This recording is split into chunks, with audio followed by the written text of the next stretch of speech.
Hi, my name is Jeremiah Ritchie. I am coming to you here from Maple Hill Golf, where we are celebrating our 40th anniversary this year. So we thought we'd take an opportunity to sit down with the owners of Maple Hill Golf, Rich Kitchen and his sons Bob and Andy Kitchen, and learn some of the history that has made Maple Hill Golf the #1 golf retailer in all of Michigan. All right, we're here this morning with Rich Kitchen, Bob Kitchen, and Andy. We're going to just chat a little bit, really informal, and have some fun learning some history of Maple Hill Golf. So, you guys are ready? Let's do it. You're always ready. Yes, sir. So, Rich, I want to start with you, because you've been around here a little bit longer. Yep. Tell me how Maple Hill Golf got started.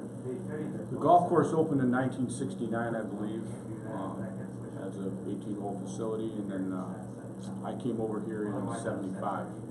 Oh, okay. And I've been here since 1975. All right, and we've got the official birth of Maple Hill Golf as far as the kitchens go, 1978. So what happened during those few years? That's when my father and I purchased the golf course. All right, your father, Ron Kitchen. He lived in Detroit at the time. All right. And I was working here for 3 years for another owner. Okay. Well, very cool. I didn't realize that. Yeah. Oh, wow. Yeah. So how'd you get started in golf?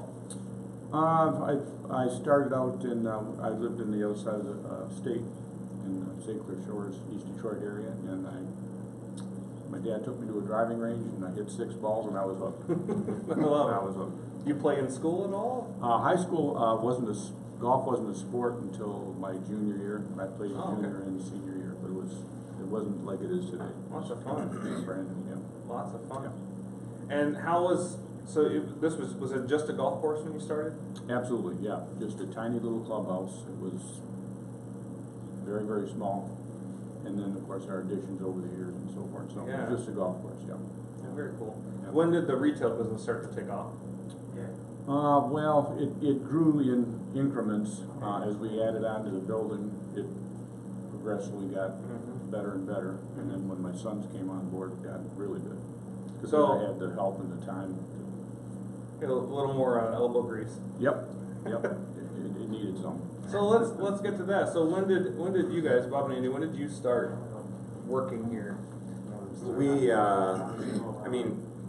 being in the family business, pretty much from the very, very first job I'd say we did was we picked the range, hand-picked the range.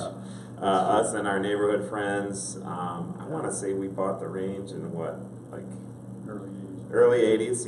early 80s, and right around, I don't know, what was it, probably late 80s is really when I think when our retail took off. He had already got it going and was doing some big things with it, but I feel like kind of the main thing that kicked us off was when knockoff clubs were popular and we were building custom clubs and we were selling pro line clubs, but affordable, pro line clubs can be so expensive, and knockoffs and custom made stuff were really taking off. But anyway, we started picking the range and then doing the cleanup, the carts, that kind of stuff, and then I don't know, Bob can speak for him, but I pretty much worked all the way through. I went away to Michigan State for 4.5 years, and during that time I kind of worked some off and on and in the summers and whatnot. And then, wasn't quite sure I was going to do golf at one point in my life, but I really acquired the love for I love the sport, but I really love the business side of it, and then kind of got settled in what I'm doing now. My first memory working at Maple Hill was diving in the pond on 11, and we'd bring out maybe 6 or 8 of our friends. We did that until one of our friends got really sick, and then Mom Nance, she said no more diving at the pond.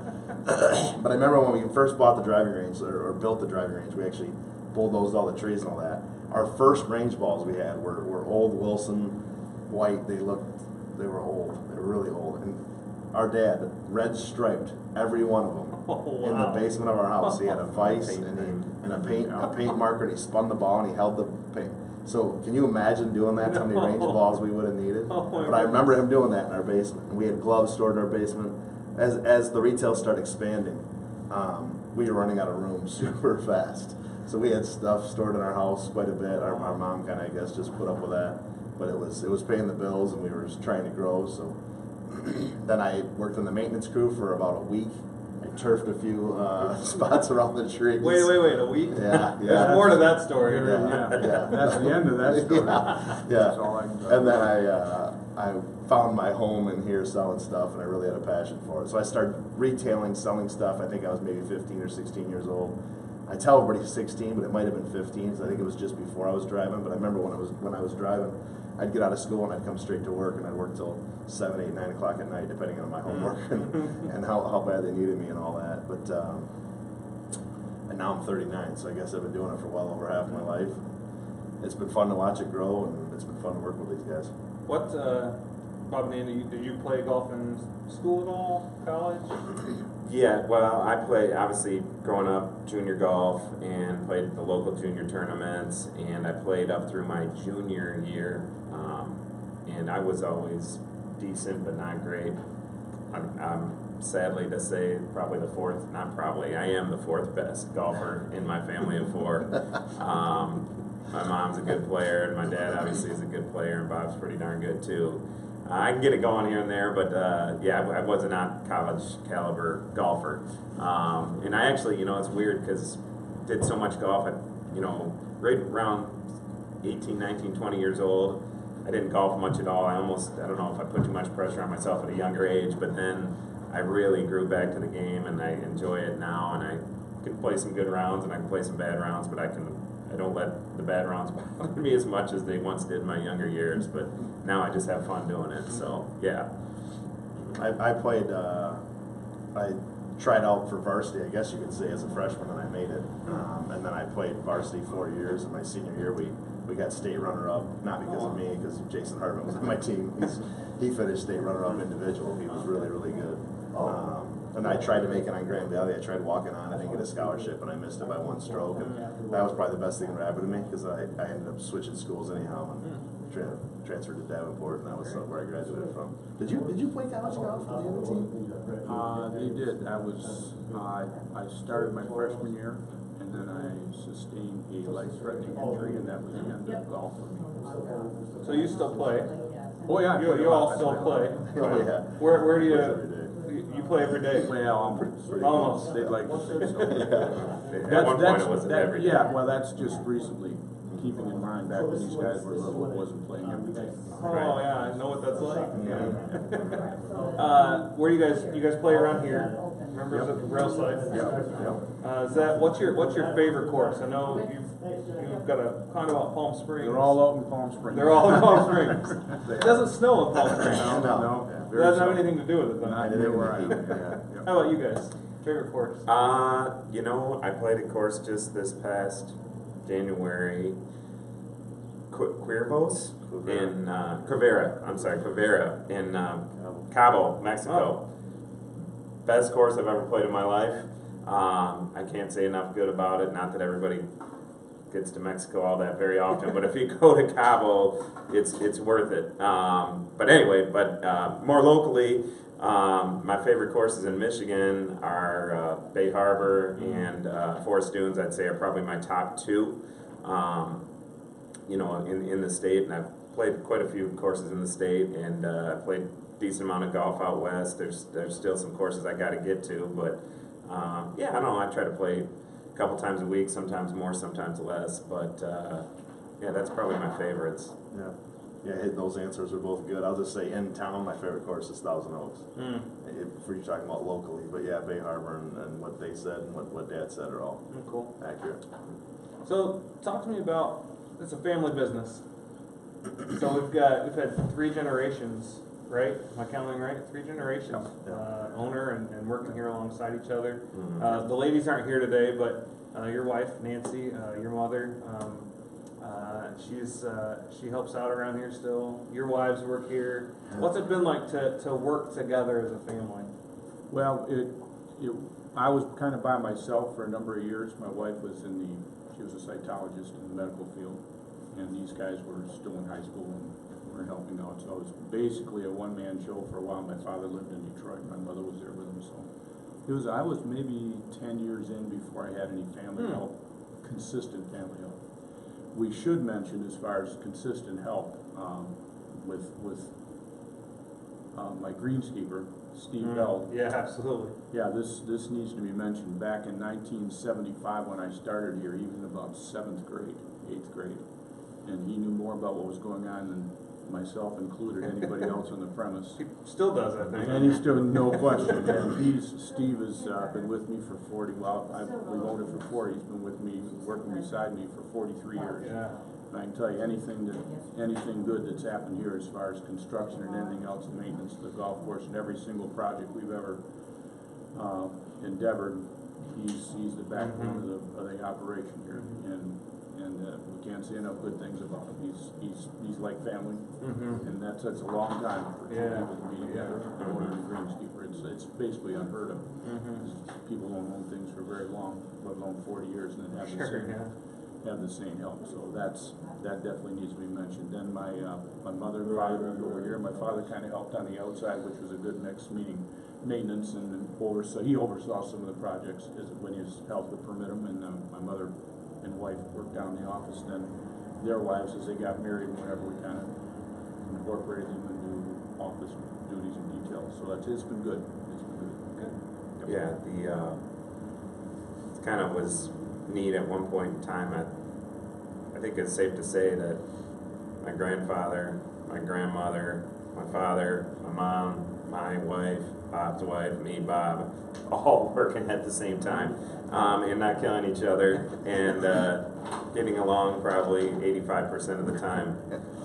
So yeah, no, it's been pretty good. You know, I feel like a turning point was, I don't know, maybe a few years after I was out of college, and me and Bob and my dad kind of all were, for the most part, doing the same duties. He's always been more involved with the golf course than me and Bob have been, but then we kind of came to a head of, we need to split up some of these duties so we just can each kind of do our own thing and be the most helpful to the business. So, you know, I feel like that's, shoot, now 15 years ago at least, yeah, maybe 20 years ago, but you know, my dad took over doing mostly the you know, golf related things, the junior program, and then kind of managing the golf staff, and Bob took over you know, kind of the sales floor and our salesmen out there, and kind of making the day-to-day decisions with the customers walking in, and I kind of start doing everything behind the scenes, purchasing and you know, those kind of things, overseeing our internet business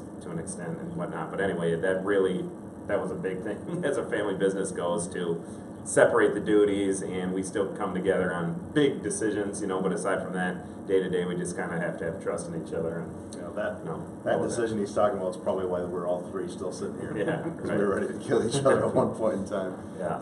And Dad's always kind of just overseeing the money and the payroll, and make sure that we're making ends meet, and make sure that we're in the black instead of in the red, so that everybody has a job, including us. Thanks for that. Yeah, you're welcome. Right. You're welcome. Yeah. And so he's always been kind of the big picture guy, and yeah, obviously with age comes wisdom, and he's definitely one of the smartest people I've ever known. He's also he happens to be my dad, but he's one of the smartest people I've ever We've got this on tape. Yeah, erase that part.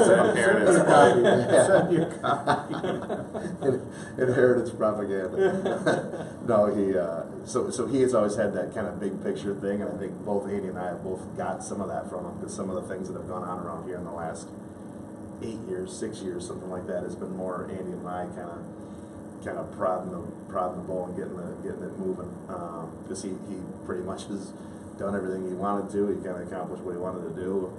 He still had some big pictures, and we're just trying to make them come true and make it happen. Cool.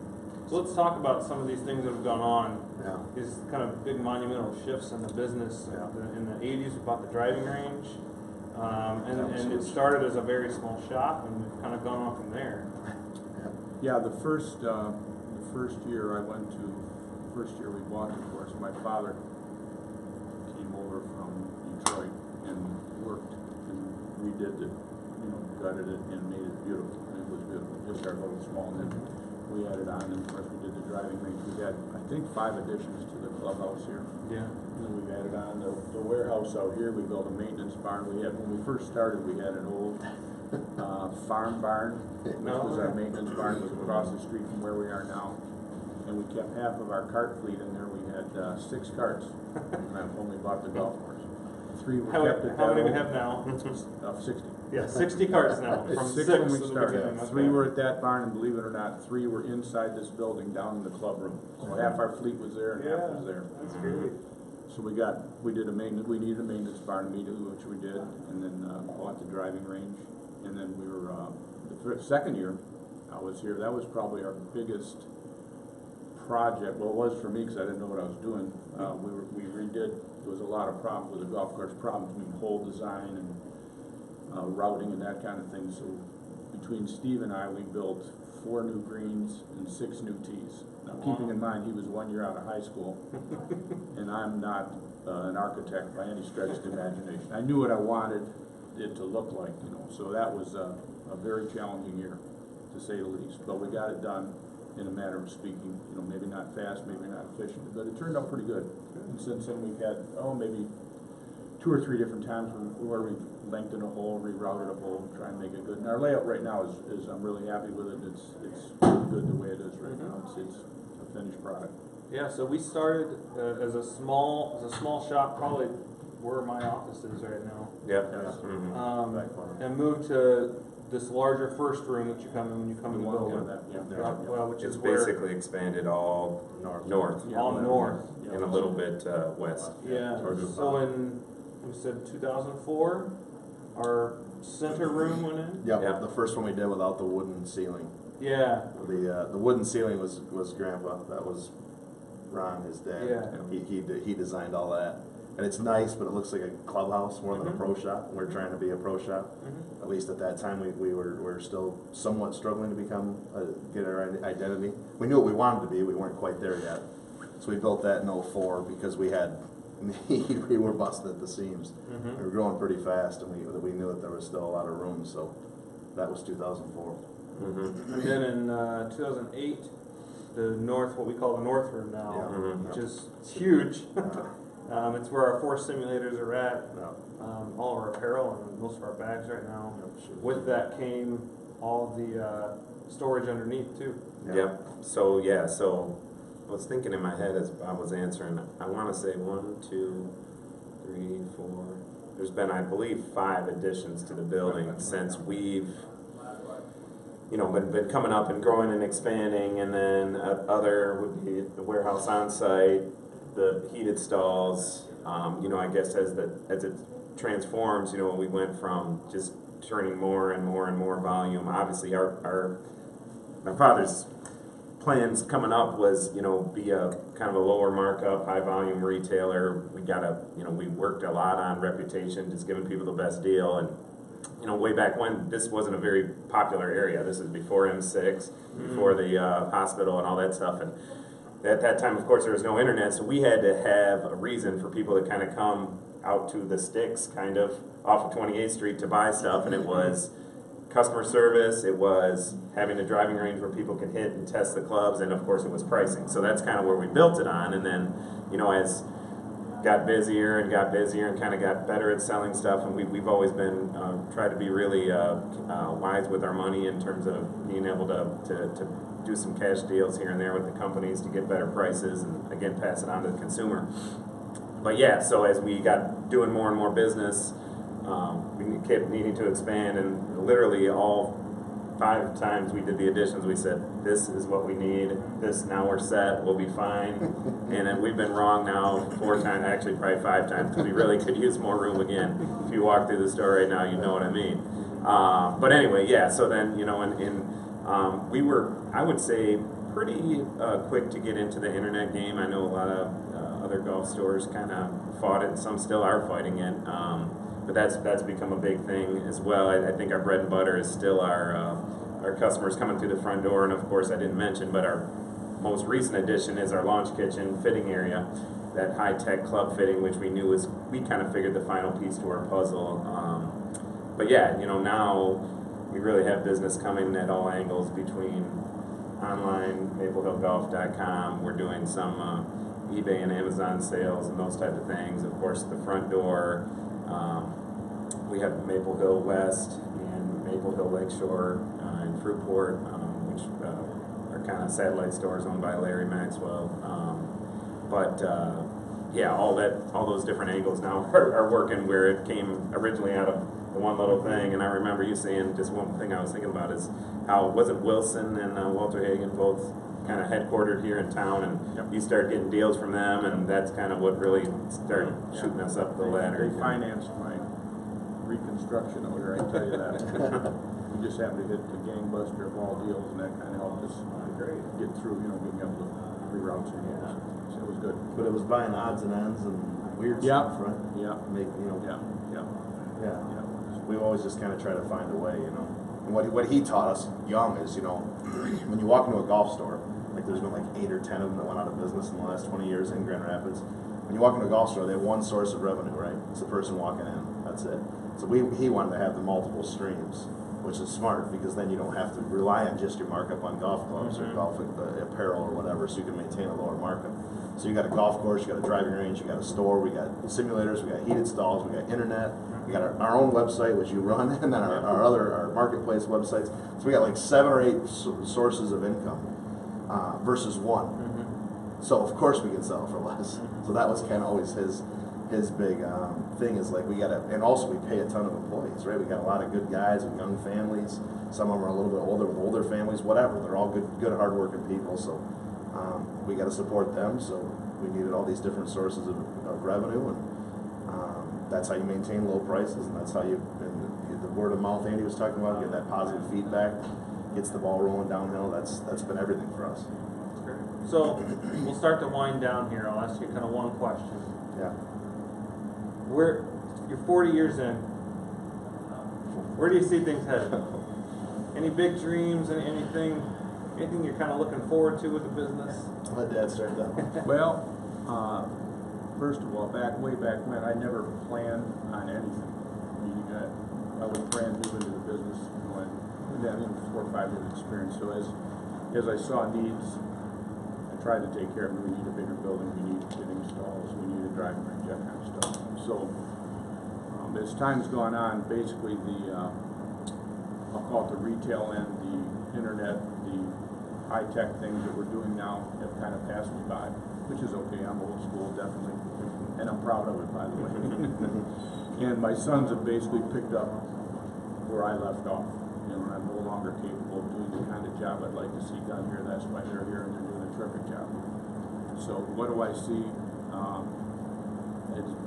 I guess I'm speaking up, but I'm going to turn it over to them only because it's going to be up to them what's going to happen in the future. I think we're headed in the right direction here, but you never know what lies in the future. But I think we're good enough to get over bumps in the road and to deal with the changing golf world. So I'll let these guys take it. I got a couple more, I guess, minor tweaks, minor changes, improvements that I'm kind of wrote on a napkin and kind of working on a little bit that involved the driving range. Plus we have the launch kitchen you were talking about, which has got the TrackMan for club fitting, high tech, all that good stuff. We probably need one more stall for that, one more bay for that. Right now we're turning people away because we have so many requests. We have enough instructors. We only have one machine, we only have one room, we only have one spot to do it. So I think probably March through August we need a second one. So that's on my radar.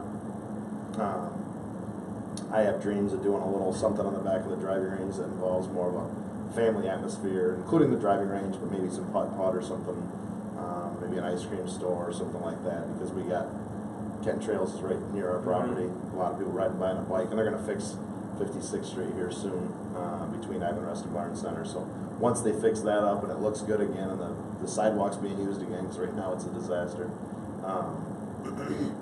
I got a dream of something like that at some point in time, but I don't know. Business is good. I got enough to do right now. It's not like I'm bored, but it's always fun to keep improving and expanding. Yeah, so it's like, what does the future hold? And you know, there's days, and me and Bob have talked about it, where we like have big dreams and aspirations of let's do more. We can do this. We can get into maybe some non-golf stuff. We can do some more things at our driving range. We've kicked around the idea, of like a putt. We've kicked around the idea of a lot of things, and then the next day it's like, do we really need another headache? You know, like, well, we already are some days very pressed to manage what we've got, even despite having a great staff and a big staff and helping each other and a good GM and a good superintendent and everything else. So there's days where it's like I don't need any more headaches, even though some of these things might look easy. You know, it never seems to go quite as easy. But yeah, you know, we've got certain things we need to tweak, and you know, just like anything else, the golf biz. I mean, as you can hear and us talking, and especially from him, how much it's already changed. So Lord knows in 10, 20 years, I mean, it's going to change. And you know, me and Bob are competitive guys. My dad's a competitive guy, so we're going to do what we have to do to keep Maple Hill on the top and the top seller and a top retailer, and you know, we're not going to you know, ever kind of lose that edge as that goes. You know, we feel like we're a hard-working family and have hard-working employees, and we don't want to ever kind of, you know, let that part dip. But at the same time, what's the future's going to hold, I don't know. I mean, I have a daughter and a son. Bob has 2 sons. You know, they're all 4 too young to kind of tell if they'll want to kind of take the path that Bob and I have. You know, if they did and they were capable, great. And if not, you know, then who knows, you know. But the good news is, yeah, Bob's turning 40 this year, and I'm 41. So, you know, we've got some good years left, and we've got some good guys. So, you know, we'll see. But it's exciting to make it through 40 years, and again, to know that it started basically roughly when I was born, and to be here for all of it is pretty cool, and we're excited about it. We want to do some special things this year and kind of make a big deal out of it, because we think it is a big deal, and so yeah, so we're kind of excited for what the future holds. That's great. Well, I want to thank you guys for your time this morning. I know myself and our staff and your loyal customers wish you the best of luck in the coming years, and for another healthy and fun and exciting 40 years to come. So thank you very much. Thanks for watching Maple Hill Golf. Please stop by either maplehillgolf.com or join us here in our store in Granville, Michigan to find the best deals in golf and the best guys in golf too.